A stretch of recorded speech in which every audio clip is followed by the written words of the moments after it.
perhaps ever, all of the top editorial positions at all of our campus publications, as well as top managers at our student television and radio stations, are held by women.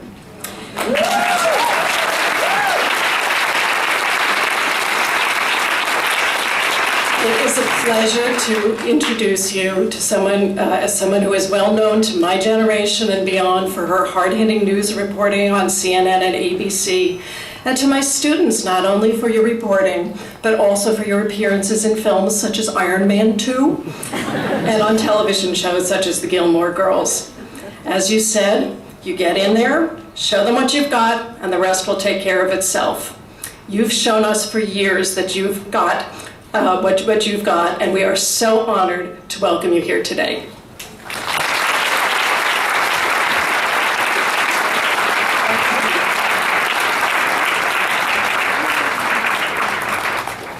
Julie and Tony, thank you for the very kind introductions, and welcome to Tufts University. Thank you, thank you. It is a bit of a New England homecoming for Christiane, because even as you heard in the quick video, her early years were spent in Tehran, her later years were spent in London. You ended up at the University of Rhode Island, so we are welcoming you back to the New England area, but it is your first visit to Tufts University, so we are thrilled that you are here. John, thank you very much indeed, and I'd like again to echo thanks to President Monaco, Julie, thank you very much, Neil, and everybody here, all the students and faculty, my colleague who works for my program in New York, Mick Creever, who's also a Tufts alum, and also just to start out by really acknowledging everything that this community and this college have gone through over the last more than a week now, and we've been seeing and reporting the kinds of things that I just see overseas, and to see it come to this amazing city and how the people here have triumphed is very, very encouraging and heartwarming. And I know that one of the victims who were killed in the bombing comes from this area, from Medford, Crystal Williams. And my heart really goes out to the little 8-year-old boy, Martin Richards, and his family, and to the graduate student who came to this area from China to seek what I know everybody abroad seeks, and that is the chance for a great education and the chance for a better life, and she lost her life, Ling Jilu. And obviously to all of those who are still struggling with their severe wounds, and we hope for their families and for themselves they will have the strength and the fortitude to continue, and I'm sure they will, because we've already seen in these last few days what it means to come together. And just in New York, last weekend when I was out, running, no, I wasn't running, but a lot of people were running. I was walking my dog. It's very heartwarming to see people just spontaneously run around the park with I Run for Boston. So it is great to be back in New England, a place that is very, very dear to my heart, and particularly at this time. Well, we're going to get to Boston and the emotion that this area has been going through. We'll get to that in a moment or two. There was a quick picture of you reporting from Iran, and there was a shot of your childhood home. What was Iran like in 1978-79 when you were growing up there? Well, first and foremost, I have to say that luckily Iran, the revolution, put me on the road to journalism and not the road to acting. I'm really mortified by the Gilmore Girls appearance. I thought it was cool at the time, but anyways. Well, you have a SAG card, so you're ahead of a lot of people. It was, as I said, for me and for my family, a very non-political, because one didn't do politics in a monarchy and one that was close to a dictatorship. You followed the rules and you got on with it. In fact, there was a very famous interview done by, I think, Oriana Fallaci, the great Italian war correspondent and interviewer, who asked the Shah about political rumblings around that time, 78 and before. And I don't know whether it's apocryphal or whether he actually said this, but he said, the inhabitants of Iran are invited to obey and shut up. So that's what we did, essentially. But I had a great childhood, a great upbringing, and I lived a very comfortable life, not just materially, but psychologically as well. And no matter what happened politically and culturally in 1978 and 79, I believe that the foundation for what I believe to have been a happy and successful life for myself was laid there during my childhood. That I was totally secure, that I had parents who were totally devoted to our upbringing and our security in every way, that I didn't know anything about, you know, world conflict or anything like that. And now that I'm a journalist who covers all of this extreme experience that we can go through, and all these religious and ethnic and other kind of civil conflicts, I realized that my worldview was laid there by the fact that I was born of a Muslim Iranian father and a Catholic British mother, and there was never any question that the religions couldn't cooperate and couldn't get on. I married a Jew, and I believe that I have, you know, embraced all those cultures and faiths and ethnicities simply because that was normal. And it's helped me in my news coverage. You talk about the biggest challenge you had in the early years was you'd go horseback riding and you'd fall off the horse and the instructor would say, get back on the horse. That's true. Now, that was a challenge, but I also believe it was a great gift, and it was for me what taught me endurance, courage, although I didn't know it was courage then, but fortitude of some sort, because when I fell off, and I started horse riding when I was 5 years old, and it wasn't ponies, it was big horses, and I had this fantastic teacher who happened to have been a cavalry officer in the Persian cavalry, in the army, and he wasn't going to take no for an answer. He wasn't going to take a boy or girl not being able to follow through. So every time I was thrown, which was frequently, I was literally picked up by the scruff of my neck and put back. And I'm telling you, that is what taught me everything that I employed to get through every difficult challenge, whether emotional or physical.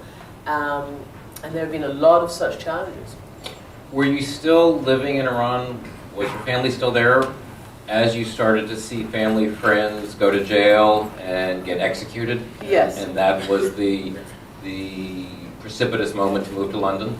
Yes. I was there throughout the whole of 1978, which was when the whole revolution and the system started to collapse and the revolution started to gain momentum. My parents were there, and they did not have the wherewithal to leave. A lot of people saw and read the tea leaves and got out, people who had means and who could. My parents just decided not to, plus we didn't have, you know, property and houses and this and that outside Iran. Our life was in Iran. And we were not wealthy. I mean, we lived a very nice middle class. My father was very, very well connected, so we lived better than our means because of my father's great connections with everybody in power. But I stayed until practically the last minute, and I remember, and this documentary that I did in 2000 was really, it was about the reform movement under President Khatami and the moment of hope in Iran that came during 1997. But I went back because there, I remember my father in the summer of 1978, when the world was still hoping that the revolution would not succeed, saying to me that it's all over. This was in the summer of 1978, a full 9 months before it was over. And he said that nothing will be the same again. I remember he had tears in his eyes, and I was not politically active or aware, so it was, you know, a real learning experience. I eventually left under my father's instructions in 1979, January, to try, you know, to go and further my education, but that was when Khomeini came back. So they stayed a bit longer. People all of a sudden started turning up dead, people who we knew well and who I grew up respecting. So again, my whole worldview was being turned on its head. People who I believed were good people were now being shot and imprisoned, and I was being told they were the worst people in the world. So, you know, this is a rude awakening to the world's realities. But I had the clarity and I guess the age, I was about 20 at the time, to know that this was a crystallizing event for me. And I had been able to watch this revolution unfold and was old enough to appreciate what was going on and learn. And then I decided this is what I want to do. I want to be able to, well, what I don't want to do is ever be a victim of this kind of thing. And I want to be in there and be able to tell the stories and somehow use this as my future. So I chose journalism, and I chose to come to the United States for that reason. Well, I was going to ask you, you moved to London, and then you made a decision to come to the States. How did you choose Providence? What was the decision? Well, I was in London, to be very frank, and I hope I'm not speaking sort of out of turn or anything, but there was this little college in Fleet Street, which to this day I don't really know whether it was a real college or for students, trying to get visas or whatever. But in any event, my sister had been the one who applied to this college. And then she didn't want to continue to do journalism. So I had to go and see if I could beg them to give us the money back, because we were existing without much help, and we had to work, and anyway, whatever. I wanted to get the money back, and they said, no, you can't, I'm sorry. So I said, well, I'm not going to waste this money, I'm going to take her place. So I finished off the semester there, or the term there, and then I knew that in order to try to have a chance at making it in the world, I needed to come to the United States of America, and I didn't know America. So a lot of my friends happened to have been in the New England area, my contemporaries who had gone already to university, were at BU, at Brown, at RISD, at a lot of colleges around here, and I just decided I would try to get somewhere close and go somewhere where they taught journalism. I chose to go to Rhode Island because a lot of my friends were there, and I went to the University of Rhode Island. A, I couldn't afford to go to Brown, and B, they didn't study, they didn't do journalism. And then you started working at WJAR, Yes. which is also the home of a Tufts graduate by the name of Meredith Vieira. Yes, indeed. Who went on to do things that are on the same level of you in terms of accomplishments. Much higher. I'm not sure about that. 1983. You hear of a network called CNN. Yeah. And a gentleman by the name of Ted Turner. Yes. What was your first impression? Well, I recall having a college counseling and job counseling sort of session, and the person leading that mentioned this network. But I thought it was so far out of the realm of the possibility, and I didn't really concentrate on that as much as doing what the conventional thing was, which is to try to send out resumes and desperate pleas to all the stations and networks around the United States. Of course, I got absolutely nowhere.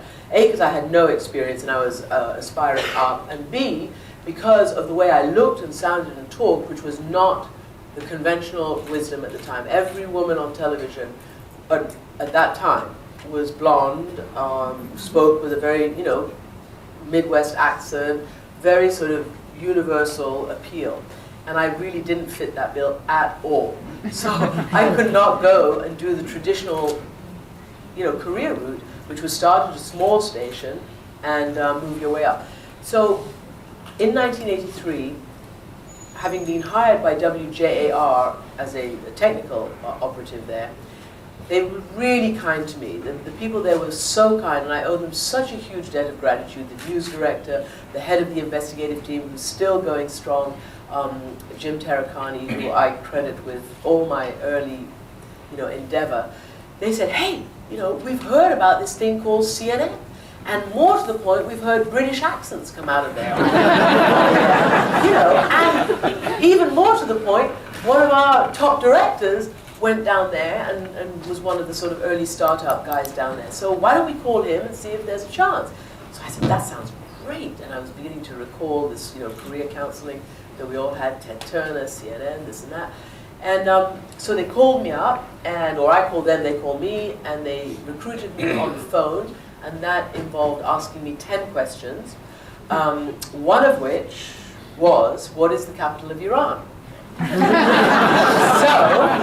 kind of aced that one. And I got my foot in the door, and again, totally junior. I don't really know how it works these days with startups, but with entry level. But I was lower than entry level, and you didn't get flown anywhere. You just did it. So I had about $100. I had my bicycle, I had a suitcase, and I went to Atlanta. And, and I got there, and I was meant to do a technical job. But then, when I got there, what I really wanted to be was a foreign correspondent. When I got there, the head recruiter said to me, "Oh, you're foreign. We got a sudden vacancy on the foreign desk. You go there."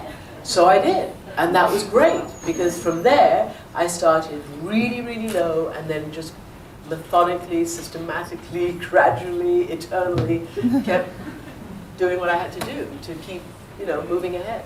As one of the early reporters at CNN, and with your colleagues at the time, and maybe there's a similar view if you talk to people at MTV, did you think it was going to work? Did you think that Ted Turner was really onto something? Well, again, it all started in 1980, which was slightly before I came, well, it was around the time I came to college in the US.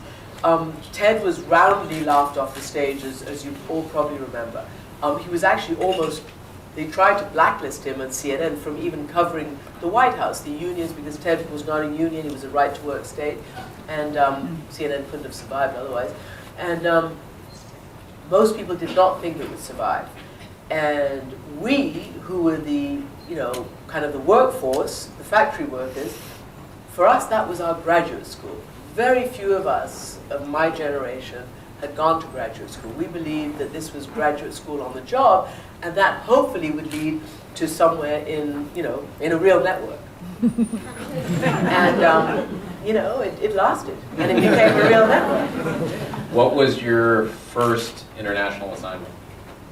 My first international assignment was, well, as a producer, I went with Richard Roth, who's now a UN correspondent based in New York, to cover the last of the falling East European dominoes. As communism and the Iron Curtain fell, Romania was the last one. And I just was sent out there as a producer for Richard. And then a few months later, they decided to offer another correspondent, much more senior to me, a job that was open as a foreign correspondent in Europe. And nobody wanted to take it, and I decided that I would just lobby for it, even though nobody had offered it to me. And I just pushed and pushed and pushed, and nobody else wanted it. And again, it was kind of dead man's shoes, so I got the job, and it was great. Didn't really want to be in that particular city, but within 2 months of me arriving there, and not yet having got an apartment or anything, Saddam Hussein did my career the great favor of invading Kuwait. And again, there was no good reason why I should have gone out, because I was very, very junior. But I really wanted to go. And I called up the desk and I said, "I'm ready, I've got my team, we can go." And thank you very much, but we've got all the plane tickets, and we've assigned X to Baghdad and X to Saudi Arabia and X to here and there. So I said, "All right." And then I quickly booked some tickets, and sure enough, the desk called back and said, "Get on the plane now! We can't get the others there." I don't know, plane connections or whatever, just my route was the quickest route. So we got to Dubai, and then again, the rest is history. CNN built up more and more people. We flooded the zone everywhere, and I think it is by general consensus that CNN won the Gulf War. Really, 100%. 100%. And we did it because we were hungry, we were eager, the network exploded onto the international stage at the same time as the Gulf War. And it was a remarkable success. And it was the first time that this kind of, well, first of all, there were months of diplomacy, as you remember, and we had it all live, and you had Gorbachev talking to Baker, and people going to Saddam Hussein and Tariq Aziz, and President Bush and Margaret Thatcher. I mean, just so much going on live television. And then when it came to the war, we had this unbelievable set of, the bosses in Atlanta, coupled with Robert Wiener, who was one of the best field producers ever, cobbled together this system whereby, if, as everybody expected, Saddam Hussein would shut down the media in Baghdad, we had this system that allowed us to broadcast, at least by voice, when the satellite was taken down.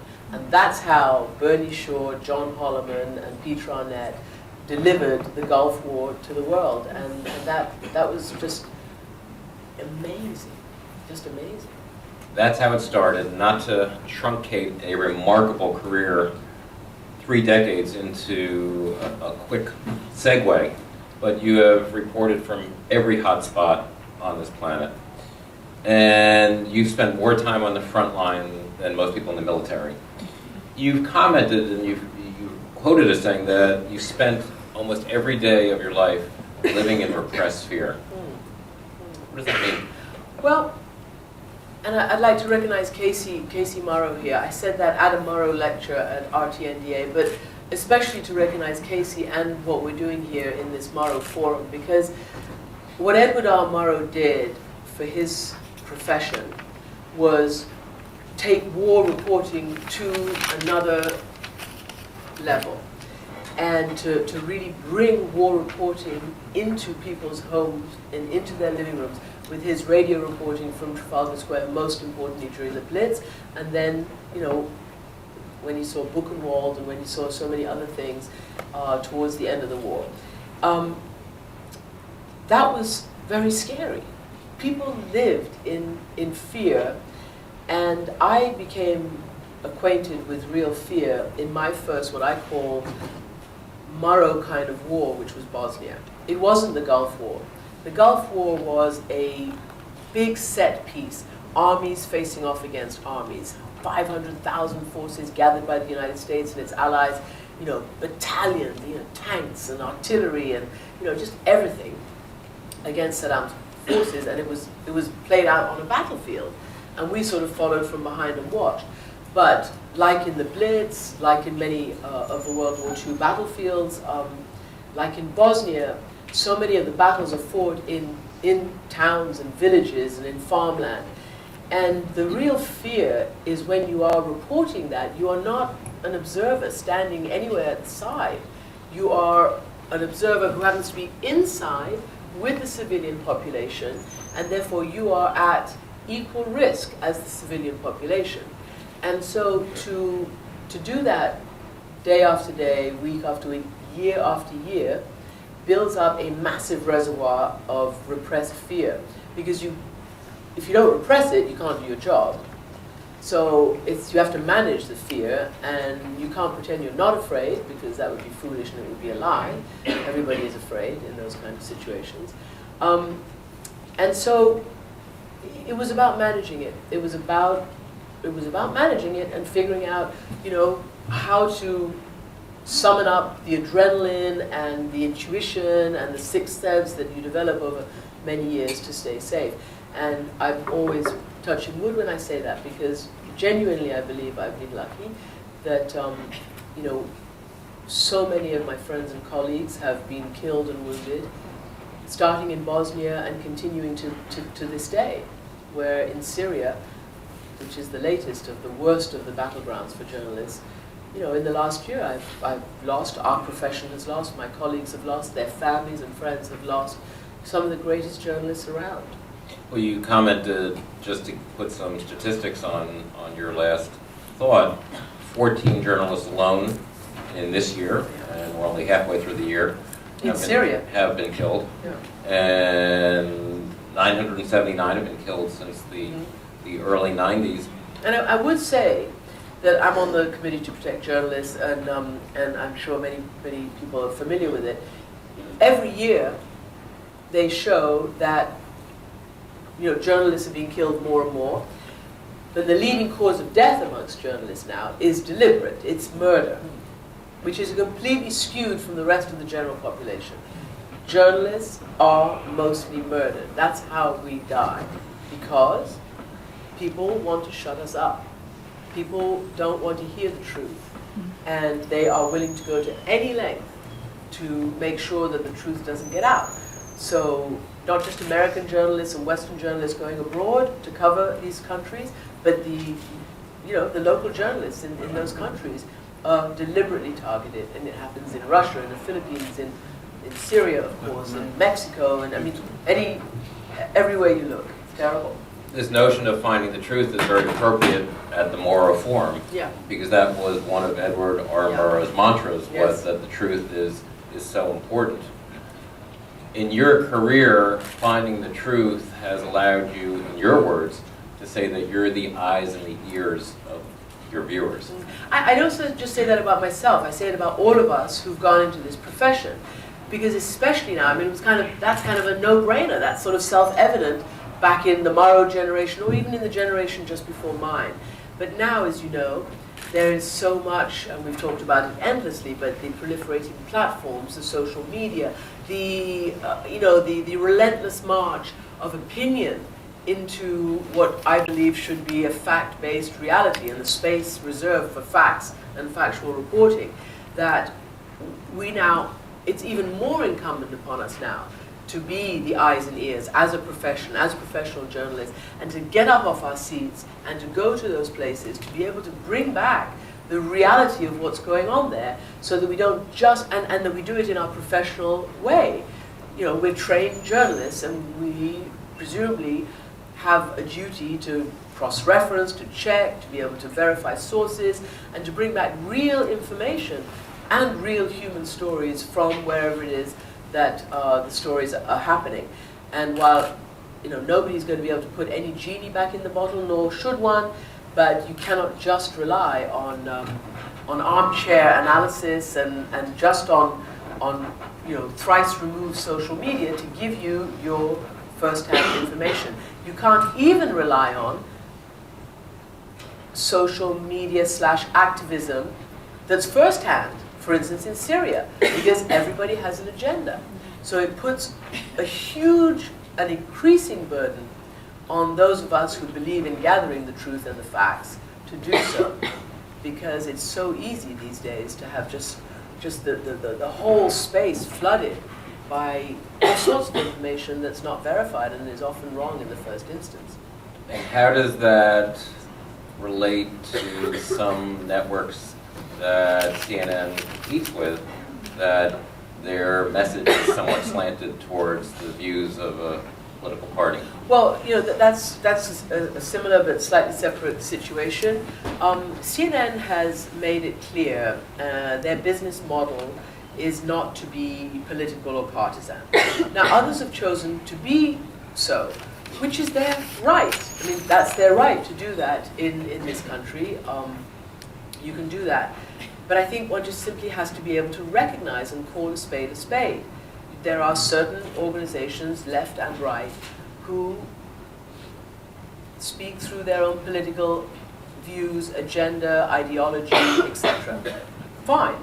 But I still believe that there needs to be, and I don't like the word neutral because it's not neutral, but a more fact-based place where you can really gather, all the news. Plus,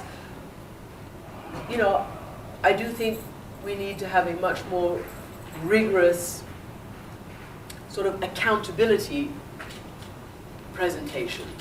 We really have to hold everyone accountable. We have to be kind of fierce. I've always said that, and I don't mean, you don't treat an accused war criminal like you do, a human rights activist who's taking, food and medicine to those who need it. But you really do have to be very, very rigorous in how you question and how you conduct interviews and how you do your reporting. And you can't often do that if you have a political agenda, because you're going with the flow. So my view is one really has to resist going with the herd. And you have to be in a space where you are committed to reporting without fear nor favor. You're committed to gathering the facts, and you're committed to putting that out in a very serious fashion. Do you see the future Christian Amanpours, maybe some that are Yes, sitting of here right course. now? Do you see them having the same rigor, the Well, I same hope so. discipline, the same desire to be telling the truth as you've shown in your career over the past 35 years? All I can tell you is this, that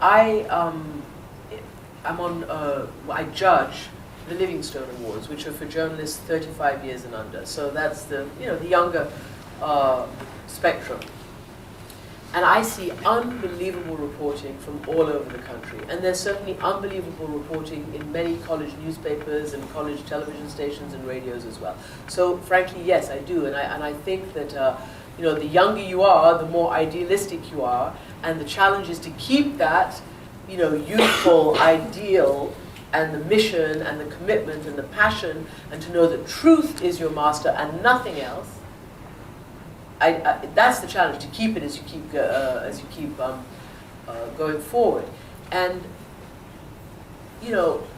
one of the problems is this desire for access, and that has I believe, a chilling effect on the ability to constantly hold power accountable and speak truth to power. I often wonder how journalists who are assigned to the White House and who broadcast from the garden there, can really forget that actually, their masters are looking over their shoulders from inside the Literally. White House, and often, trying to tell them how they want a story spun. And I just feel that, this is not a popularity contest. This is really a profession where you actually kind of don't want to be liked.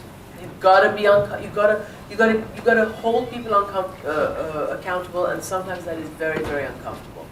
In this era of 24-hour news cycles, of fake news, if you will, of people getting their information from so many different sources, as opposed to my generation of picking up the paper or watching Walter Cronkite or Edward R. Murrow, if you will. I'm not that old yet. Getting very close. You wear it well, though. Thank you. Do you feel that international coverage in this country gets short shrift? Well, I think it's getting shorter shrift every year, but I do believe, particularly when something like what's just happened in Boston, and there are no associations that we know of any, accomplices or foreign terrorist plot or anything like that. But I still believe that, in order to understand just the fact that they were ethnic Chechen, just the fact that, there's Dagestan, there's Russia, there's Chechnya, there's all this stuff that's gone on. Everybody now suddenly Chechnya is the buzzword in the United States, and it's an unknown quantity. So, as one person recently said to me, and it was Anthony Bourdain, and I bring him up for a reason. You all know of Anthony Bourdain? No, you laugh, but let me tell you, he is, he's got this new program on CNN called Parts Unknown. And he said to me, look, I'm not a journalist like you are, but I could go around the world and use this vehicle to tell people about these parts of the world, whether it's, so far he's done Myanmar, he's done Colombia, and various others, and obviously there's many more to come, so that you all know if there is that's not why he's doing it, but my point is to be able to tell as much about the world as possible, not just in the crisis times, but in the non-crisis times, so that when there is a crisis, you have a much more, quick and better connection with what's going on. So I genuinely believe that foreign coverage is something that should be invested in, should be respected again. In the days of Edward R. Murrow, or Dan Rather, or Peter Jennings, or all the great people who've gone out and done this job, it was the creme de la creme of the profession. To be a foreign correspondent, which is why I aspired to it. Not just because I wanted to go around the world and have a good time, which I did, but because it was the pinnacle of what you could achieve and what you could do as a journalist. And unfortunately, the message that young journalists get today is that, it's a little too exotic, it's a little too expensive, it's a little too, nobody really cares. But the truth is, as we at CNN know, people do care. The number of people who tuned in, obviously, Boston is not a foreign story, but it has a foreign element. The number of people who needed information about this and all the other information surrounding it. But even before that, we noticed we were reporting on the real crisis that was potentially coming out of North Korea, and we did very serious programming on that every night, and it was very well received by the audience. and they want to know.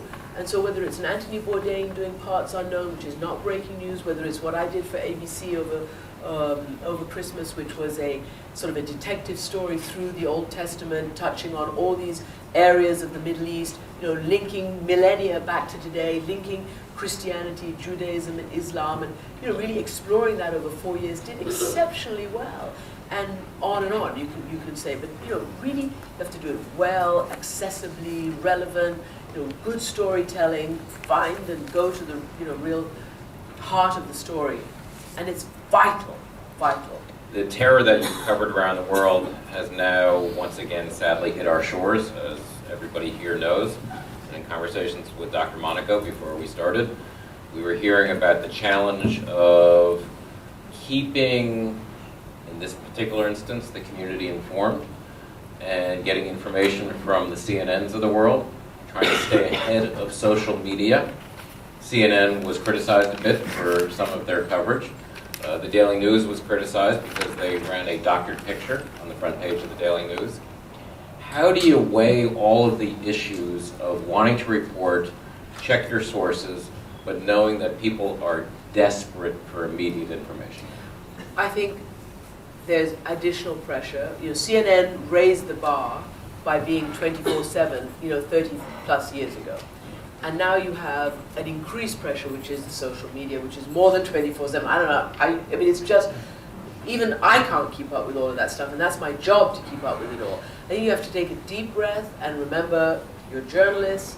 You do the same thing, which is to check and recheck and make sure your sources are correct, and just keep putting those brakes on yourself, and to insist that they do so in headquarters as well, and allow you the space to be able to report and to verify and then be able to deliver it. Yeah.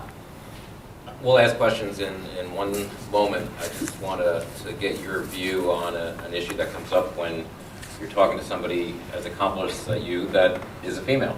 And Julie mentioned the top people that are running the news service here are all females. You initially didn't think that you would have a family, and now you're married, you have a son. And did that all change your view of being on the front line, and then the whole notion of wanting it all, and then a lot of female executives or females who have been successful say, yes, I want it all, but sometimes you can't get it all at the same time. It's a big issue, obviously. Look, I grew up in Iran in a patriarchal society, and yet I never once felt that there was anything that I couldn't do because I was a woman. That was never communicated to me, ever. So I guess first and foremost is what you learn literally from the moment of your mother's milk. I mean, what you learn out of the cradle. How do your parents socialize you? How does your community, how do you act in your community? And then, I mean, I just never ever thought that it was ever going to be an impediment, and it never has been. For me, being a female in this profession, I believe has been a net plus and a positive, because particularly the things that I cover, which may seem like manly business, war and all the war toys, these days war is about women and children as well. And it's about societies in which often women have much more access than men, as counterintuitive as that sounds. In the Middle East, in many Islamic societies, I'm often the only one who's able to go into a hospital room or somebody's house or into the kitchen or whatever it is, because I'm the woman. And, they often won't let males come in. So, all in all, whether it's getting top interviews and scoops, I got Hosni Mubarak. And I also go into the kitchen of the woman whose daughter has had acid thrown on her face, because I'm a woman. I didn't get Hosni Mubarak because I'm a woman. I got it. The last and only interview. I know that there's this ongoing debate about feminism and what it is and what it isn't.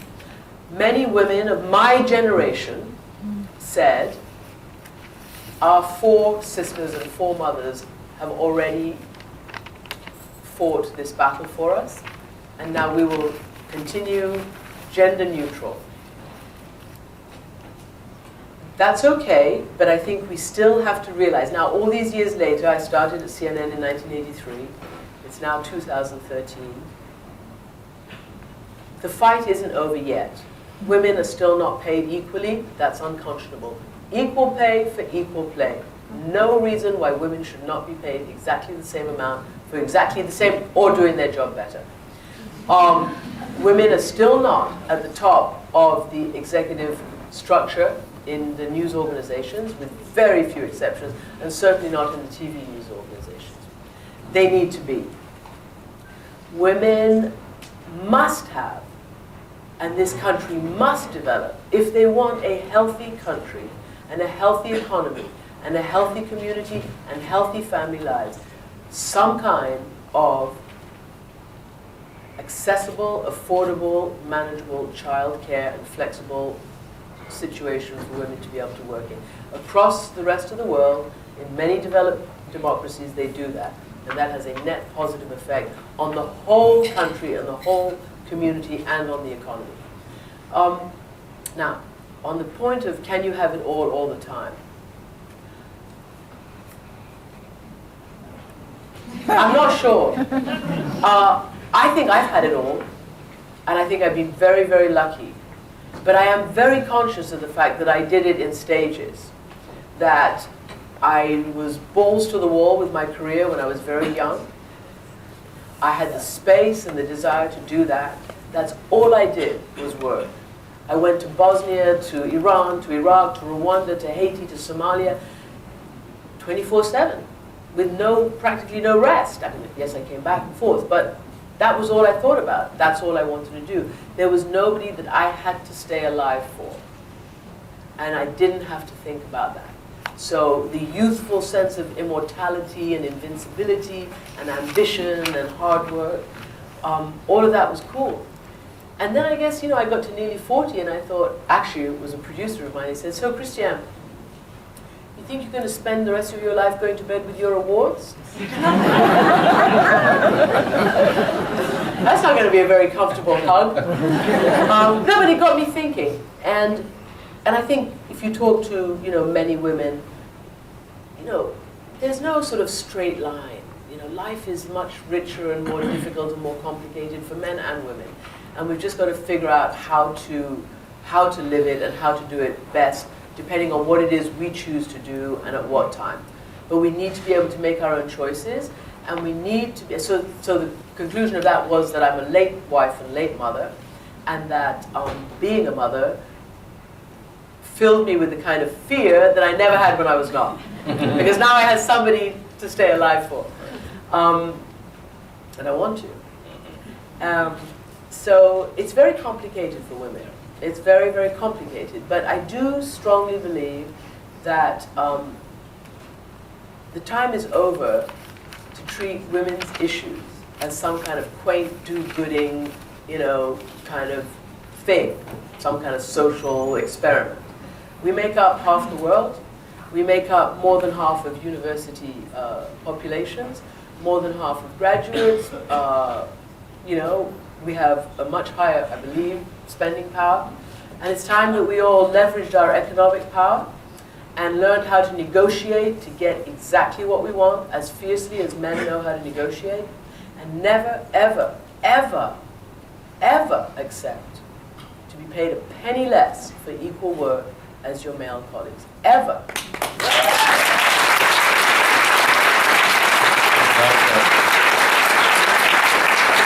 Thank you for your candor. We have time for a few questions from the audience. There's a young lady who I think has been here all morning, so we can let her ask the first question. Well, that's embarrassing. I'm Ms. Moore. I am a YouTube video blogger. So I can see. And as someone who's very well adjusted to the YouTube community, I have noticed, especially since the presidential election, that a lot of professional journalists are rising in the realm of YouTube. The most popular example I can think of is Philip DeFranco. I don't know if you're familiar, but he was featured in YouTube Politics. And my question is, how are media outlets such as CNN gauging the integrity of these sorts of journalists who are rising on the internet? And have you seen any sort of collaboration between news outlets and internet journalists? Well, I'm not sure that I can answer all aspects of your question. However, we also have a very, very advanced and very successful online presence at CNN. CNN.com is incredibly successful, both in the United States and around the world.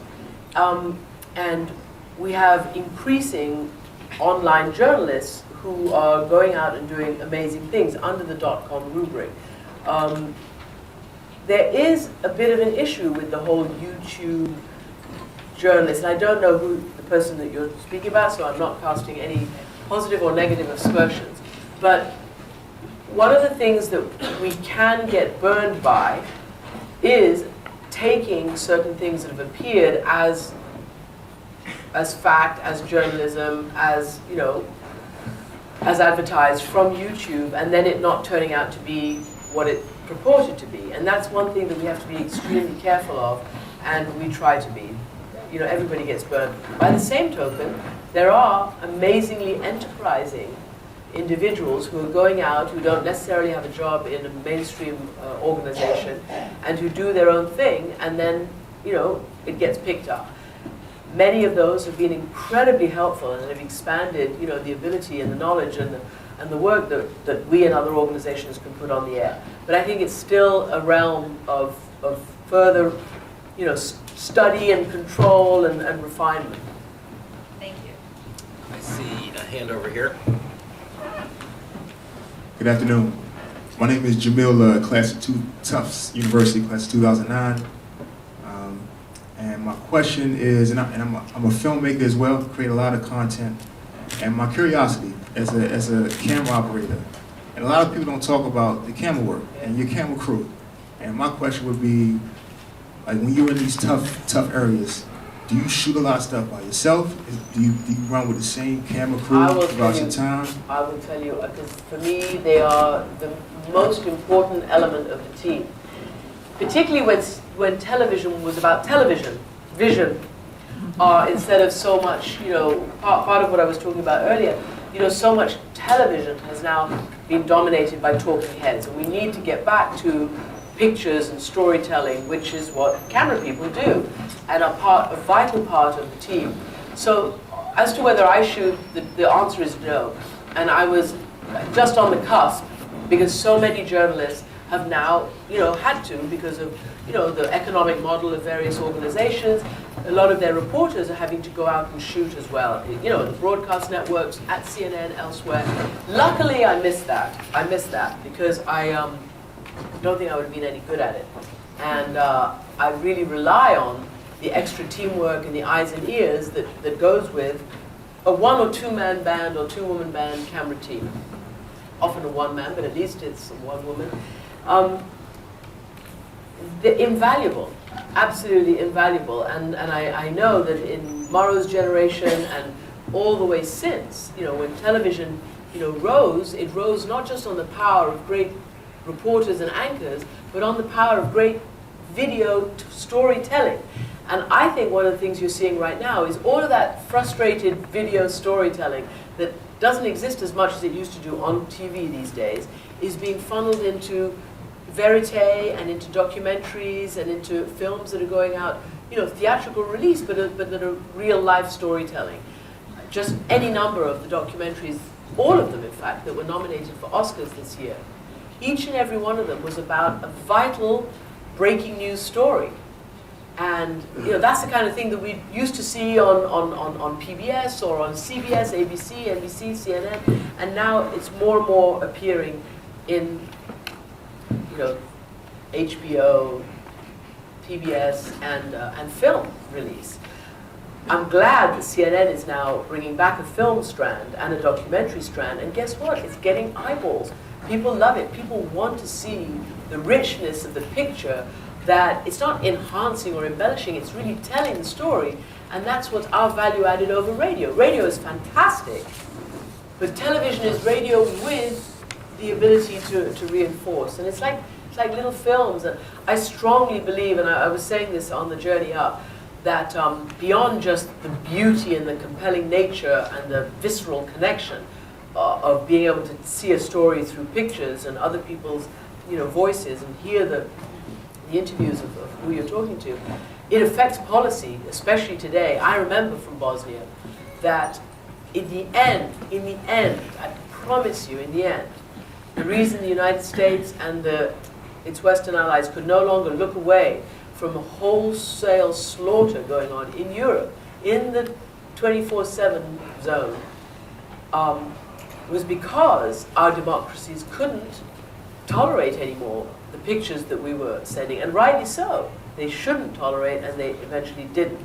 And one massacre too far brought the United States and its allies in. And guess what? Within a few weeks, the whole war ended.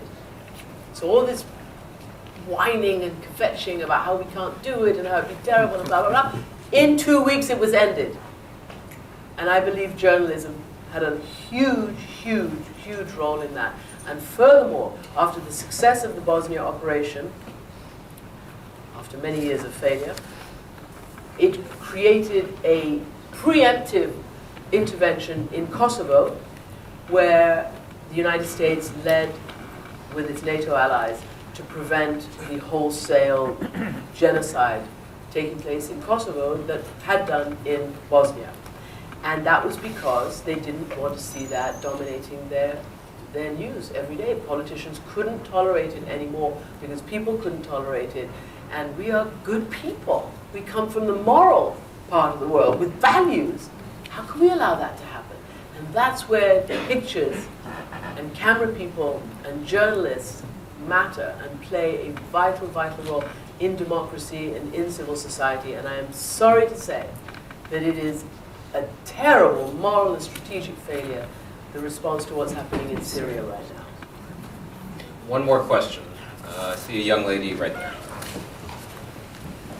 Hi, my name is Salma Hamidi.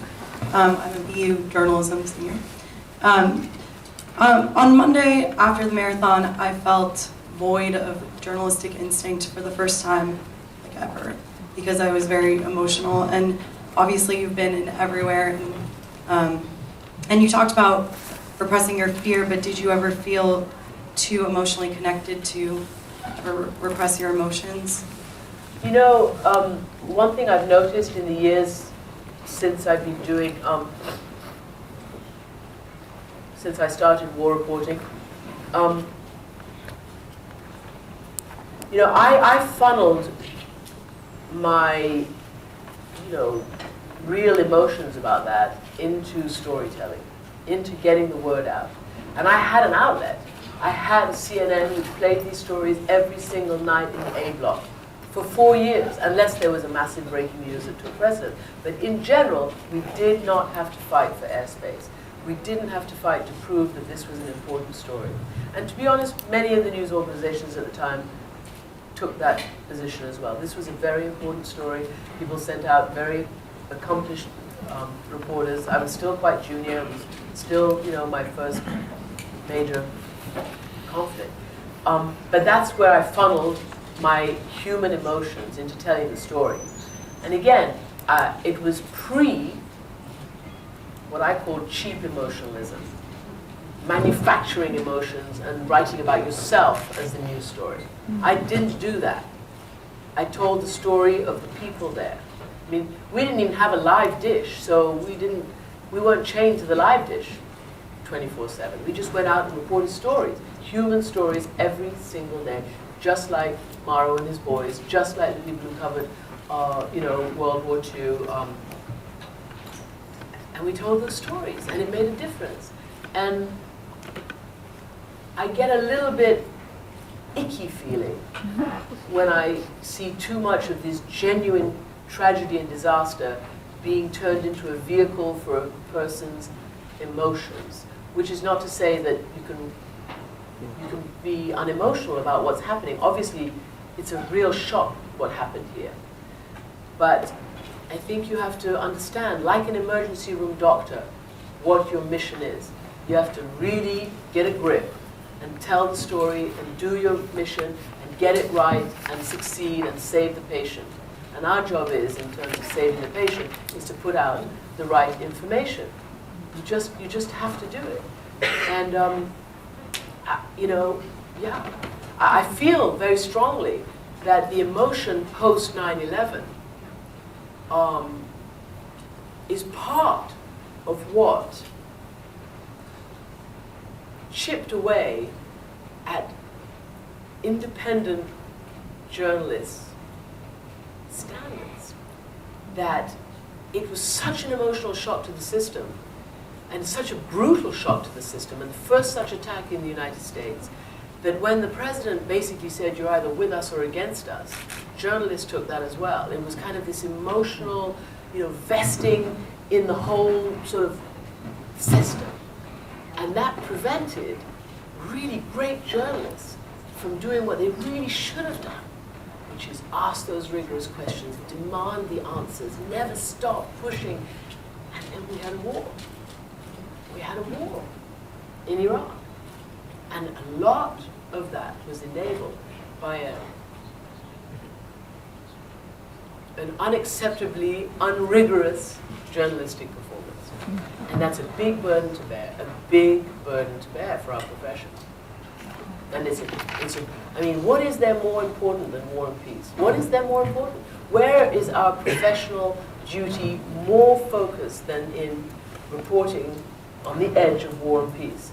And now, you've got, who knows what might happen in Iran. So I really hope that journalists have learned that Iraq lesson. One last question, and I'm going to quote you. You said the happiest people I know have a dream. It's not about money and rewards. Those who have a sense of community and a sense of shared purpose and believe what they do is worthwhile are the happiest. I really think that's true. What is your dream today? My dream today is to continue going around the world telling these really fantastic stories about people who are out there, and just carrying on, kind of giving back. And I think dreams change. My dream when I was young was to make it. My dream when I made it was to make it matter. And when it mattered, my dream was to realize my responsibilities, and then to give back and to realize that you do all this stuff not just for yourself, but you do it for your community, you do it for your world, and that gives you even more impetus. It's that sense of purpose. So I think my dream for myself, for my kid, for all of you guys, the young ones who are going out to create their own dreams and their realities, is to find that sense of purpose, which is bigger than just self. Which you start out with, obviously. You want to make money, you want to succeed, you want to be successful, you want to do all of this kind of stuff. You have your ambitions. But in the end, it's a bit of an empty pot unless you have a purpose and a community. Thank you for coming to Touch. Thank you.